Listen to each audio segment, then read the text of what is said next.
You know, the YouTube community is a pretty good and tight community when it comes down to it. And I really wish that the political landscape mimicked more what the YouTube community was like.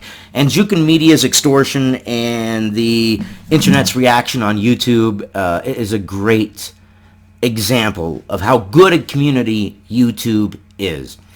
So in case you haven't heard the story, Jukin Media, which is a company that goes out and finds videos that they believe are going to be viral or have started to go viral, they will contact their creator, and they do it en masse, kind of like scammers sitting overseas, and try to get one person to bite the bait.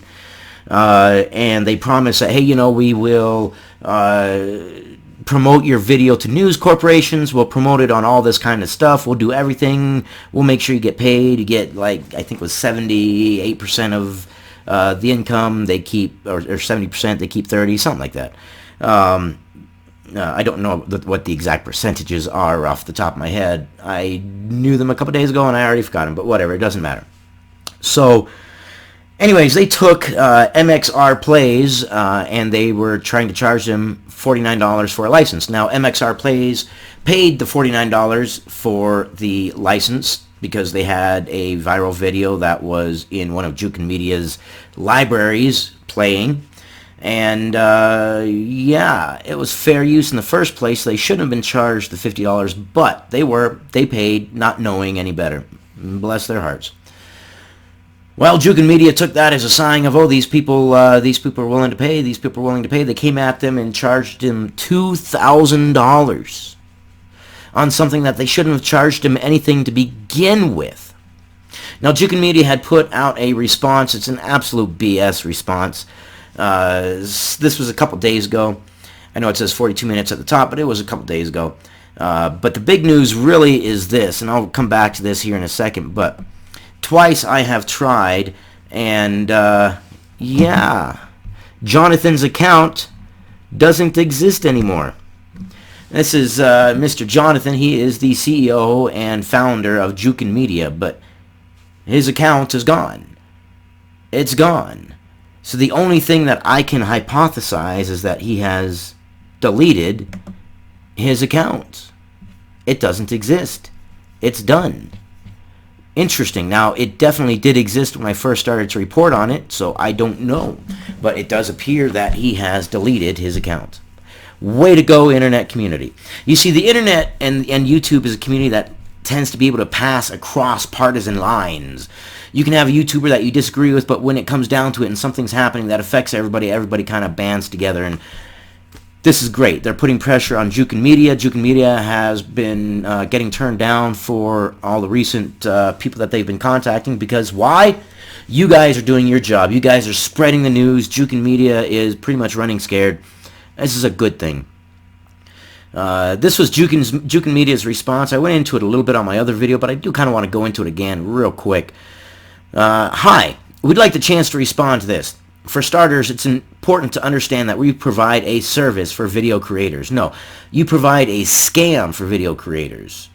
We allow them to list their content on our website so that TV shows, publishers, YouTubers, influencers, or advertisers can buy a license to use their content. It's no different than from a company like Shutterstock, where photographers or videographers can make their content available for sale. Only we specialize in viral style videos. Yeah, but you're going after people who are using the videos under fair use. That's a problem. They shouldn't have owed you the $49 in the first place. But let's even say that you're correct. Let's just, devil's advocate, say you're correct. It was $49 and like, what was it? $49.98 or something. $50. Let's call it $50, right? It was $50 for a license. So how come you didn't just come at them and say, hey, they had to pay $50? No, you charged them thousands of dollars. It's extortion.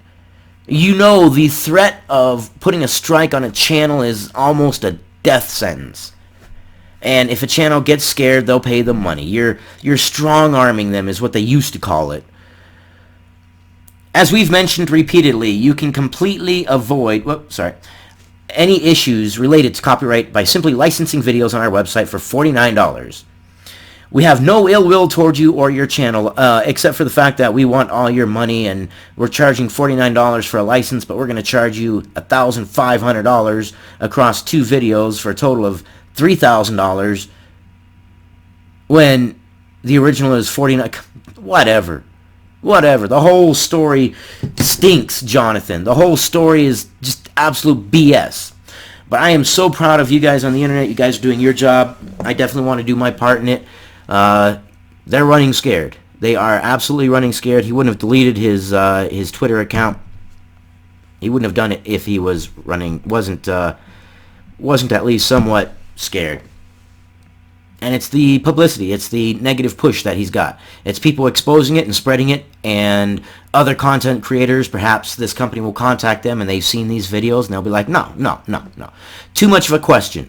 Too much unknown. You've got too bad a reputation. I don't like what I see. I don't like what I hear. And that's what it's supposed to be. And the YouTube community is wonderful. It's always been this really tight community. Sometimes it seems like we've got different partisan type style things on YouTube, but when it boils down to it, in general, YouTube, we all band together because really we are a community. So that's what I got on this one. Like, comment, share. Let's keep the pressure up on Jukin Media. This is good, and I will see you guys on the next one.